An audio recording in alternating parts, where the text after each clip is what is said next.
아담과 이브가 선악과를 따먹음으로 말미암아 하나님의 말씀을 불순종해서 그래서 죄와 사망이 그때부터 우리 인생들에게 들어왔다. 성경은 그렇게 기록을 하고 있습니다. 만약에 하나님께서 아담과 이브가 선악과를 따먹고 하나님의 말씀에 불순종할 것을 미리 아시고 그러한 계획을 하나님이 세워 놓으셨다면 하나님께서 아담에게 죄를 물으실 수가 없는 것입니다. 하나님의 뜻대로 어길 수 없는 하나님의 능력으로 모든 것을 딱 마련해 놓으셨는데 그것은 하나님께서 하시는 일이지 우리 인간이 선택한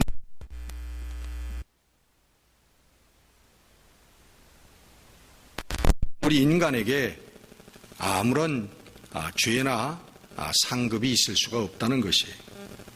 하나님은 성경에 우리에게 보여주시는 하나님은 우리 인생들에게 죄악의 덫을 놓는 분이 아니십니다. 우리 하나님께서는 에덴 동산의 인간들에게 최초의 인간들에게 완전한 선택권을 주셨고 그리고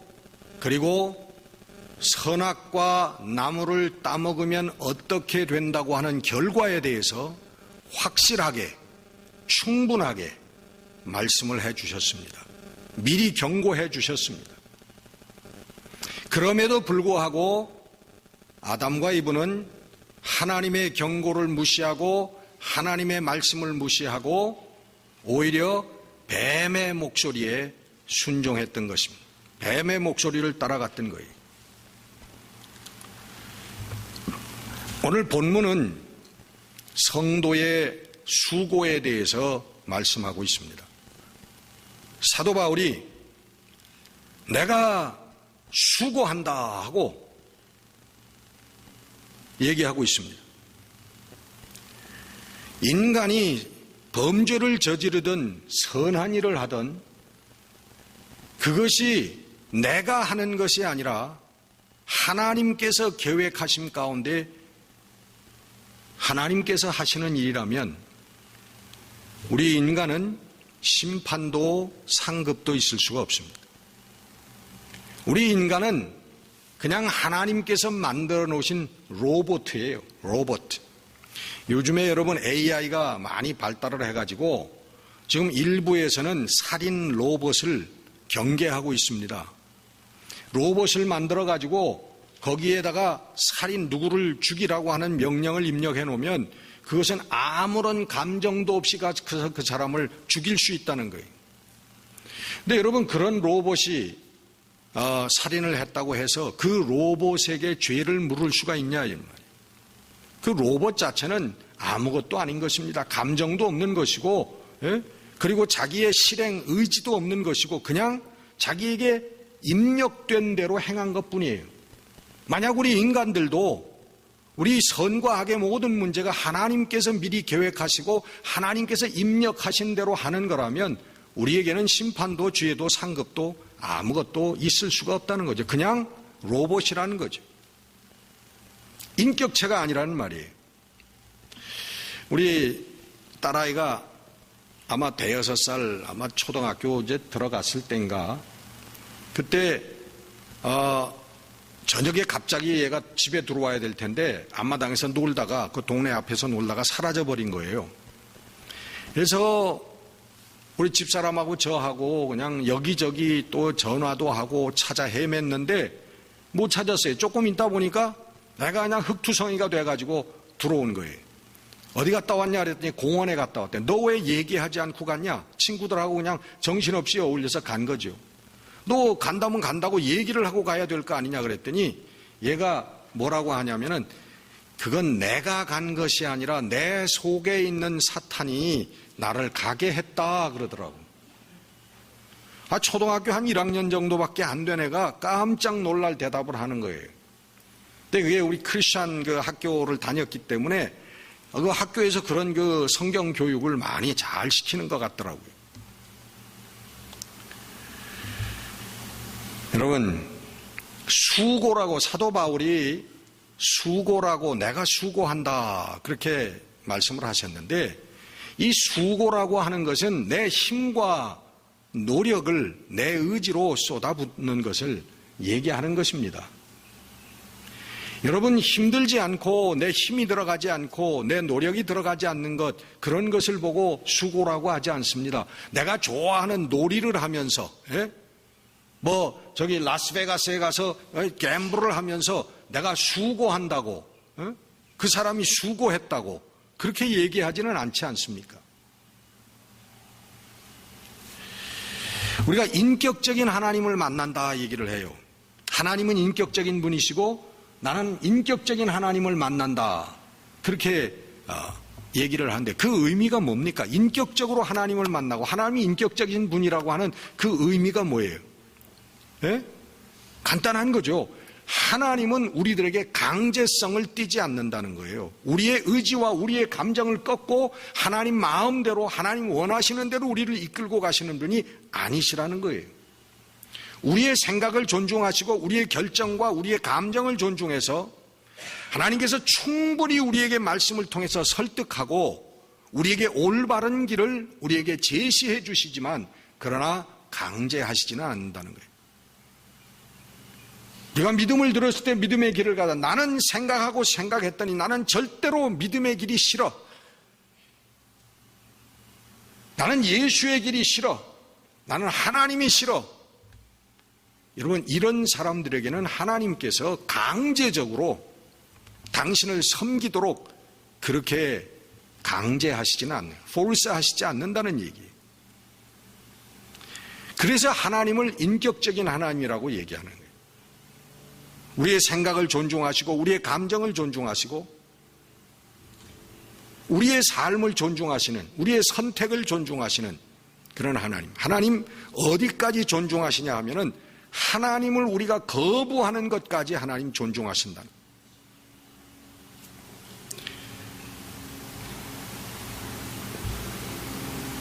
사도 바울이 다메섹 도상에서 예수님을 만난 사건, 그의 체험, 그것은 그의 일생에 순교의 자리에 이르기까지 그를 움직이게 하는 그 원동력이 됐던 사건입니다. 그러나 여러분, 그 체험을 했다고 해서 그 체험이 사도 바울을 강제적으로 선교의 삶으로 이끌었다든가 헌신의 삶으로 이끌었다고 성경은 얘기하지 않습니다. 얼마든지 그 체험 후에도 사도 바울은 하나님의 일을 따라서 세상으로 돌아갈 수 있었습니다. 사도 바울에게 선택권이 있었다는 거죠. 왜? 여러분, 오늘 우리들을 보면 압니다. 우리 주위에 천국 갔다 온 사람도 있고요, 지옥 갔다 온 사람도 있고요, 다 가서 관광도 하고 체험도 하고 하늘문이 열리고 입신도 하고 방언도 하고 예수님도 만나고 했던 그런 사람들이 우리 주위에 얼마든지 찾아보면 있습니다. 사도 바울이 했던 그런 체험보다 더 놀라운 체험을 했던 사람들이 있습니다. 펄펄 뛰고 모든 믿음의 모든 것을 다 가지고 있는 것 같이 했지만 몇 년 후에 보면 교회조차 나오지 않고 믿음을 떠나 있는 사람들 얼마든지 발견합니다.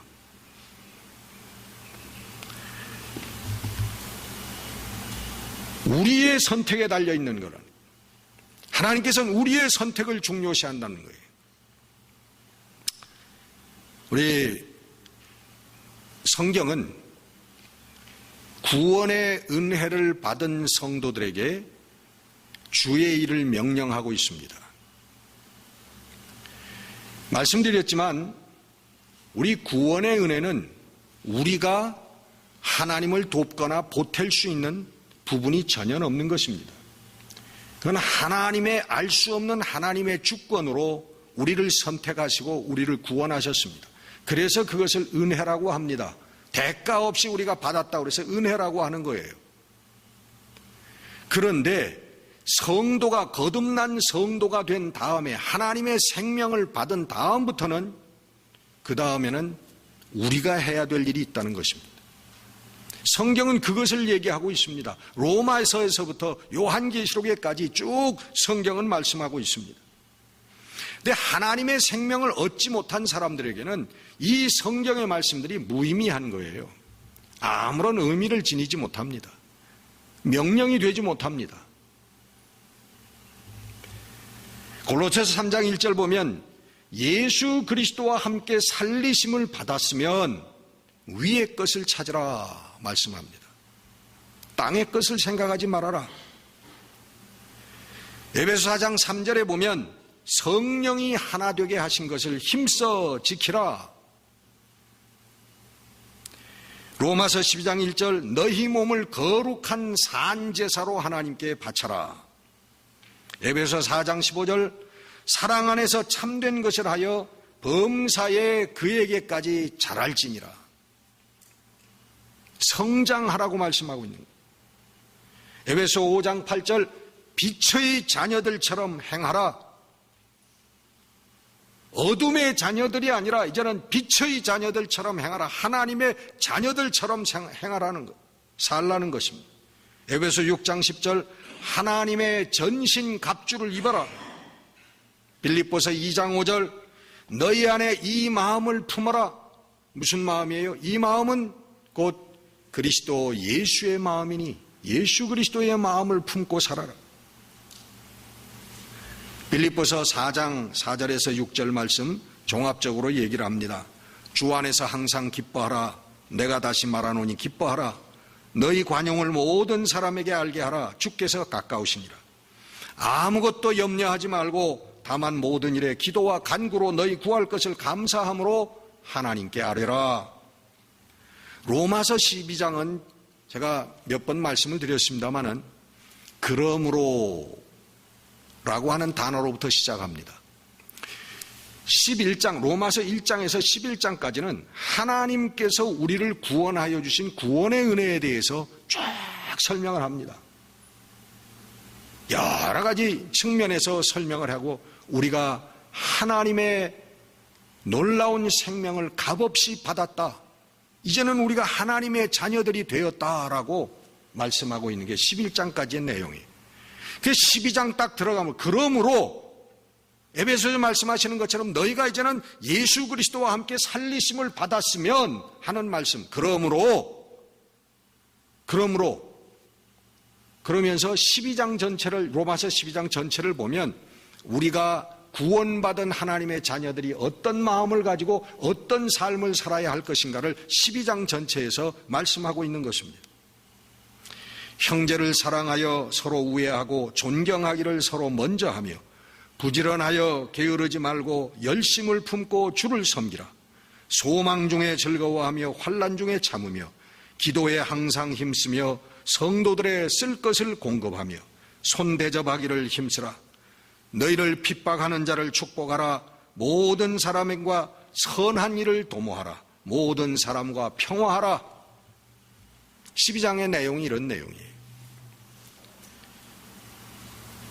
하나님의 은혜로 살리심을 받았으면, 구원받았으면, 하나님의 자녀가 되었으면, 하나님의 생명을 받은 자가 되었으면 너희는 이제는 이런 삶을 살아야 된다라고 명령하고 있는 것입니다.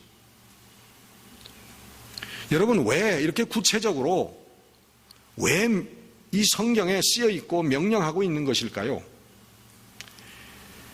성령 받으면 성령 받고 믿음이 생겨서 구원받고 하나님의 자녀가 되고 내 속에 하나님의 생명이 있으면 이젠 자동적으로 하나님을 위한 주의 일을 하면서 살 수 있는, 그렇게 자동적으로 되어지지 않는다라고 하는 것을 말씀하고 있는 것입니다.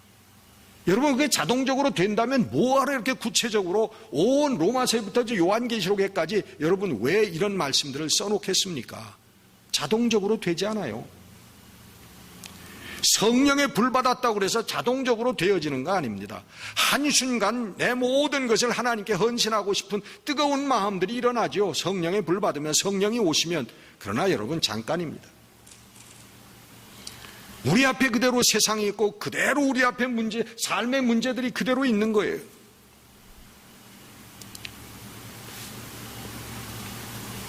우리 성도들이 예수님께서 겟세마네 동산에서 기도하실 때에 더욱 힘써 애써서 그렇게 기도하셨다고 그러잖아요. 우리 성도들이 더욱 힘써서 애써서 해야 될 그런 부분들이 우리 신앙생활에 분명히 있다고 하는 것입니다. 그냥 여러분 강물에 떠내려가듯이 그냥 우리 삶을 던져놓고 나는 구원받았네 하고 있으면요, 어디로 가는지 몰라요.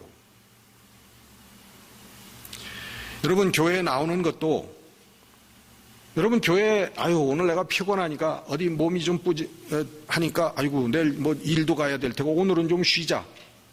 그런다고 여러분 하나님께서 여러분 다리 몽댕이를 부러뜨리십니까? 예? 그런 일이 일어나지 않습니다. 여러분 교회 하루 쉬어도 아무 일도 일어나지 않아요. 여러분 새벽 기도에 나오신다? 나오는 분들? 오늘 피곤하니까 좀 자야 되겠다. 그렇다고 하나님께서 무슨 손가락을 부러뜨리십니까? 우리의 의지로 내가 좀 졸리더라도 자리를 박차고 일어나서 찬양의 자리에, 예배의 자리에 나오는 거, 내 의지로 나오는 거예요. 여러분, 용서, 그 눈물 용서하는 것, 죽기보다 어렵지만 여러분 내 의지로 하는 거예요. 예수 그리스도, 나를 위하여 십자가에서 죽어주신 예수 그리스도의 그 사랑과 용서를 생각하면서 내가 용서하는 거예요.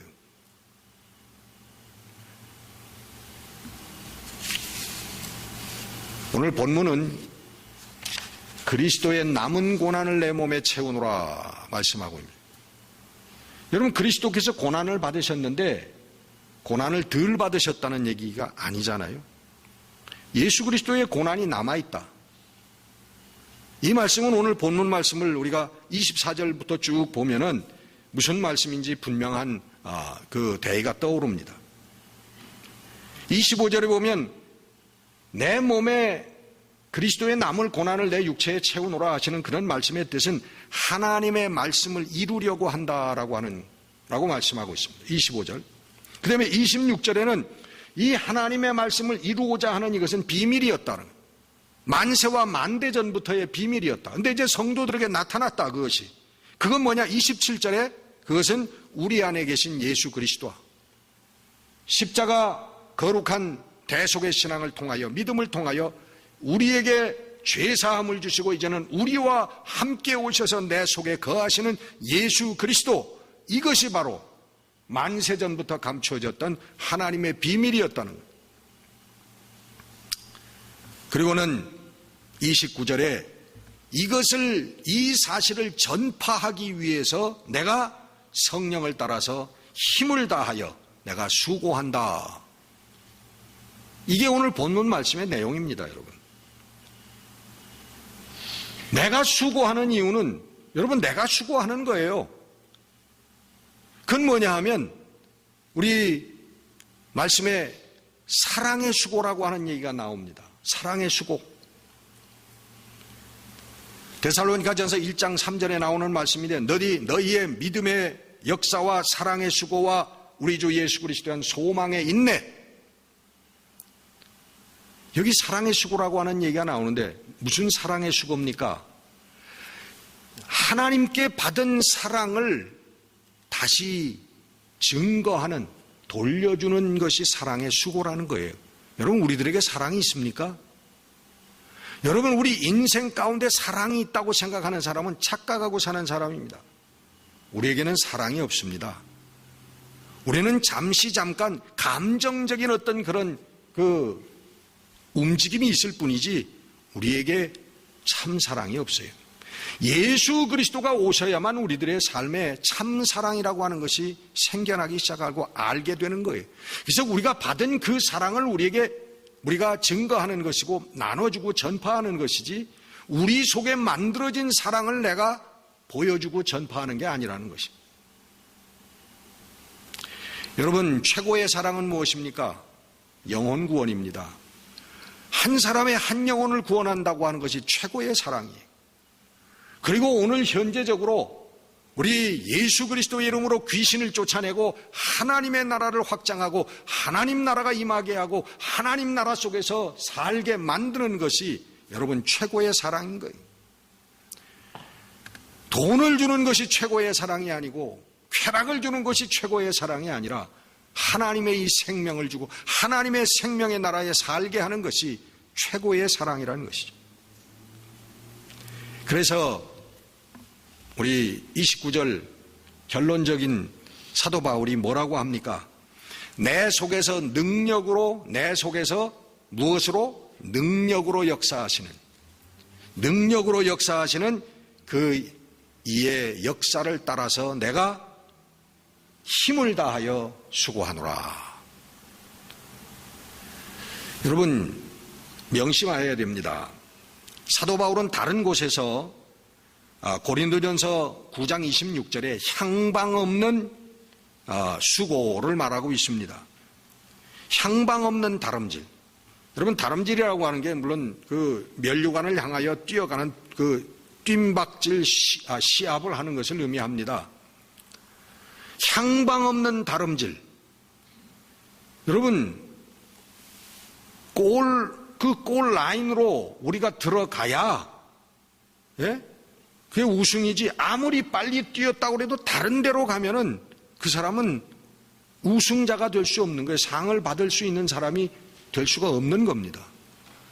방향이 있는 수고가 필요하다는 거예요. 방향이 있는 수고. 그 방향이 뭘 따라가는 방향이냐? 성령을 따라가는 방향. 여러분, 성경은 얘기합니다. 성령이 오시면 성령의 사역이 뭐냐면 예수 그리스도의 가르침을 생각나게 하는 거예요. 다시 말하면 예수를 가르치는 게 성령이시라는 거예요. 예수께로 인도하는, 진리이신 예수께로 인도하는 게 성령이에요. 그래서 성령 받으면 그가 너를 자유케 한다고 그랬어요.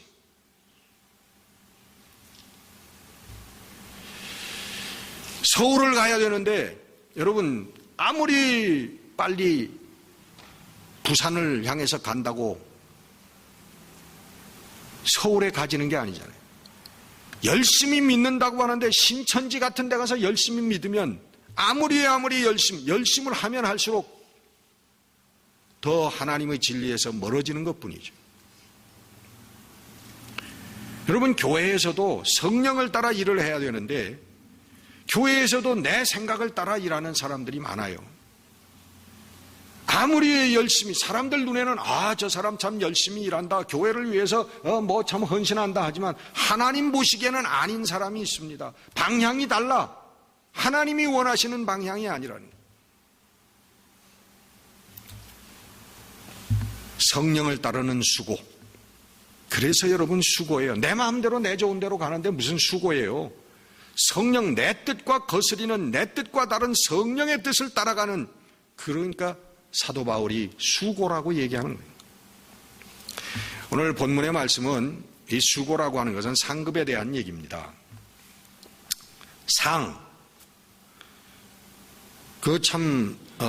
국민학교 때부터 초등학교 때부터 상 못 받아본 분도 참 많더라고요. 상복이 없다. 그래. 근데 이 땅에서도 여러분 상이 있지만 하늘나라가에서도 상이 있습니다. 우리 이론적으로는요, 성경에 일을 한 사람이나 일하지 않은 사람이나 예수 그리스도를 믿는 믿음으로 구원받는 게 똑같다고 그래요. 같이 구원받았다. 동일한 구원을 받는다고 합니다. 근데 실제로는 성령을 받으면, 성령이 우리들 마음속에 오시면요, 성령이 오셔서 예수 그리스도에 대한 십자가 믿음을 우리들에게 주시게 되면요, 일을 하지 않을 수가 없어요. 우리들 마음이 뜨거워져요. 하나님을 향하여, 하나님 길을 향해서 나도 이렇게 살고 싶습니다, 나도 이 길을 따라가다 죽고 싶습니다 라고 하는 뜨거운 마음이 우리들 마음속에 일어납니다. 성령 받은 사람의 특징은 방언이 터지는 거, 입신하는 거, 환상을 보는 게 그런 게 아닙니다. 그거는 여러분 귀신 받은 자들도 할 수 있어요. 근데 성령 받은 자들의 특징은 뭐냐면, 꼭 일어나는 게 뭐냐면 바로 뜨거운 마음, 하나님의 길을 향한 뜨거운 마음이에요. 그게 헌신의 마음이죠. 계속적으로 성령께서 우리에게 오셔서 하나님의 말씀으로 우리에게 도전합니다. 우리 말씀을 깨닫게 하고 이렇게 살아야 되지 않겠느냐, 이 길을 가야 되지 않겠느냐라고, 그리고 관용해야 되지 않겠느냐, 용서해야 되지 않겠느냐, 계속적으로 도전하시는 거예요, 성령께서. 이게 성령 받은 사람의 특징입니다. 이 성령의 음성들이, 도전들이 자꾸 일어나는 거. 그렇게 볼 때 이것은 상급이 아니라 의무조항이죠. 성경의 말씀은 이렇게 하면 상급을 주시겠다라고 하는 게 아니라 거듭 하나님의 거룩한 사랑, 섭리에 의해서 예수 그리스도의 십자가 믿음을 통하여 거듭난 사람들은 이렇게 살아야만 한다라고 하는 의무조항이라는 말이에요. 근데 이 세상에서도 여러분 의무조항을 잘 이행한 사람들에게 상을 베풉니다. 여러분 군인이 군대 가서 군 복무를 하는 거, 그거 국민의 의무죠. 의무 아니에요? 근데 여러분 군대에서도 잘하면 상을 주는 겁니다. 여러분 학생이 공부하는 거 당연한 거 아니에요? 근데 공부 잘하면 상을 주는 거예요. 예? 우리 예수님도 마찬가지입니다. 우리 예수님의 길을 거듭난 성도들이 잘 따라가면 예수님께서 우리들에게 상급을 베푸시는 거예요.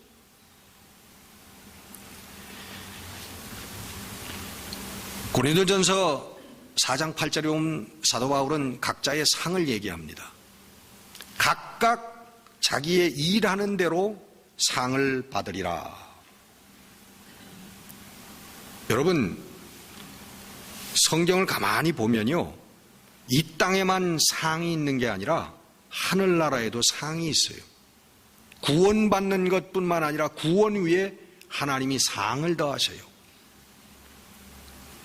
고린도전서 15장 41절 보면 해의 영광이 다르고 달의 영광이 다르고 별의 영광도 다르고 별과 별의 영광이 다르도다, 그렇게 얘기합니다. 여러분 우리가 하늘나라 가서 하나님께 받는 영광의 자리가 달라요. 면류관을 얘기하잖아요. 여러분 면류관이라고 하는 건 뭡니까? 원래 마라톤에서 나온 거 아니에요? 여러분 마라톤 경주를 한 사람에게, 승리한 사람에게 면류관을 씌워주는 겁니다. 근데 애시당초 뛰지도 않은 사람에게 면류관이 무슨 상관이 있겠습니까? 예? 마라톤 경기에 참여하지도 않은 사람이 무슨 그 사람에게 면류관이 있겠느냐 말이에요. 면류관은 승리를 다툰 자, 승리한 자에게 주는 거예요. 요한계시록은 이기는 자에게 내가 생명나무를, 열매를 주겠다고 말씀하시는 거예요. 이기는 자에게 흰 옷을 입혀주신다고 얘기하는 거예요. 시험을 참는 자, 이기는 자에게 면류관을 주시겠다고 말씀하시는 거예요. 여러분 이 땅의 영광은, 여러분 저도 60여 년 살아보니까 이 땅의 영광 별거 아니에요. 여러분도 아실 거예요. 이 땅의 영광이 뭐 그리 대단합니까? 예?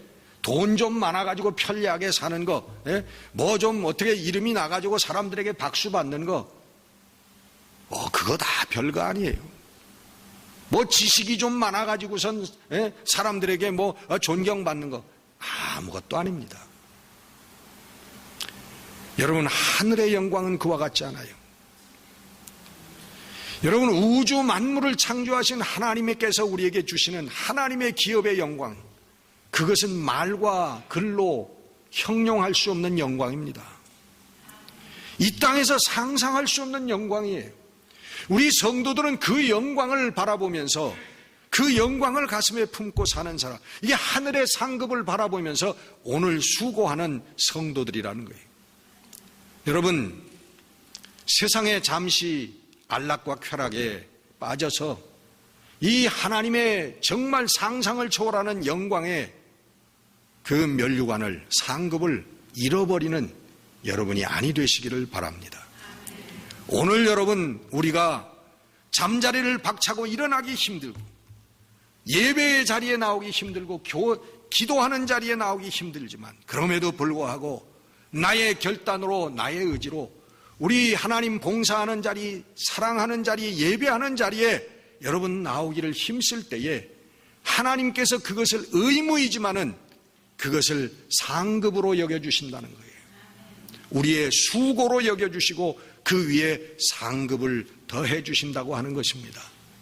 여러분, 우리 모두가 하나님 앞에 설 때에 하나님의 이 거룩한 상급을 면류관을 잃어버리지 않는 우리 모두가 되어지시기를 주의 이름으로 축원합니다. 아버지 하나님,